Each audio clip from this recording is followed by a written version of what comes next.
Rohingya પેલા તેતરા સાથે ફરે છે હા જો ઘરે કાટ નો તો મારી પાસે ફોટોગ્રાફી છે આ જે પશ્ચિમ બંગાળમાંથી ઘૂસીને દિલ્હીમાં આવે દિલ્હીમાંથી પંજાબ આવે એટલે પંજાબમાંથી ગુજરાતમાંથી ભરૂચમાં ફરે છે રોહિંગ્યા સાવધાન રહેજો ભાઈ ડેડિયાપાડા વિસ્તારમાં વાલિયામાં ઝઘડા તમે મુસલમાન ને તમને ખબર પડે રોહિંગ્યા હે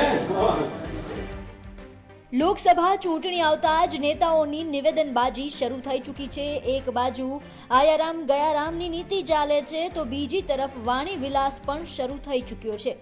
આ જ કડીમાં હવે ભરૂચથી સાંસદ અને આવનારી લોકસભા ચૂંટણીમાં ભાજપના ઉમેદવાર એવા મનસુખ વસાવા ફરી ચર્ચામાં છે। પોતાના નિવેદનને લઈને ચૂંટણીને લઈને નેતાઓ એકબીજા પર પ્રહાર કરે તે ખૂબ જ સામાન્ય વાત છે, પરંતુ મનસુખ વસાવાએ ચૈતર વસાવા પર નિશાન સાધતા તેમની સાથે ફરનારાઓ રોહિંગ્યા હોવાની વાત કરી છે। જી હા, ભરૂચના આમોદના બહુચર માતાજીના મંદિરથી પ્રચારના શ્રી ગણેશ કર્યા બાદ મંદિર ખાતે દર્શન કરીને મનસુખ વસાવાએ મતદારોને સંબોધન કર્યું હતું। આ દરમિયાન સંબોધન સમયે મનસુખ વસાવા આમ તો પ્રધાનમંત્રી મોદીની પ્રશંસા કરી રહ્યા હતા, પરંતુ તેમણે ચૈતર વસાવાને પણ લપેટામાં લઈ લીધા અને કહ્યું કે ચૈતર વસાવા સાથે ફરનારા રોહિંગ્યા છે। સાંભળો મનસુખ વસાવાનું આ નિવેદન। સરહદો સલામતો નથી, પાકિસ્તાનની સરહદ, બાંગ્લાદેશ, ચીન આ બધી સરહદો પર ઘૂસપેઠિયા ઘૂસી જતા હતા।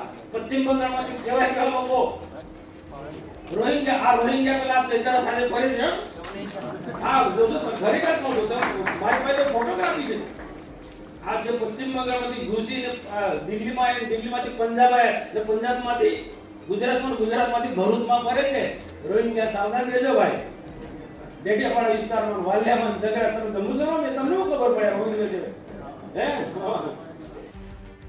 મહત્વનું છે કે ભરૂચ લોકસભા બેઠક પર ખરાખરીનો જંગ જામ્યો છે। ચૈતર વસાવા ઇન્ડિયા ગઠબંધન અંતર્ગત આમ આદમી પાર્ટીથી મેદાનમાં છે, તો ભાજપ તરફથી મનસુખ વસાવા તેમને ટક્કર આપી રહ્યા છે। ભરૂચ લોકસભા બેઠક પર જંગ ખૂબ જ જોવા જેવો રહેશે તેમાં બે મત નથી, કારણ કે લડાઈ છેલ્લા કેટલાય સમયથી ચાલી રહી છે। આ ઉપરાંત ફૈઝલ પટેલ અને સુલેમાન પટેલ જેવા કોંગ્રેસી નેતાઓ અપક્ષથી ચૂંટણી લડે તેવી પણ શક્યતાઓ છે।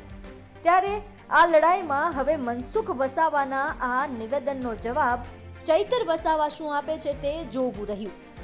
ભરૂચથી ગૌતમ ડોડિયાનો અહેવાલ, ગુજરાત તક।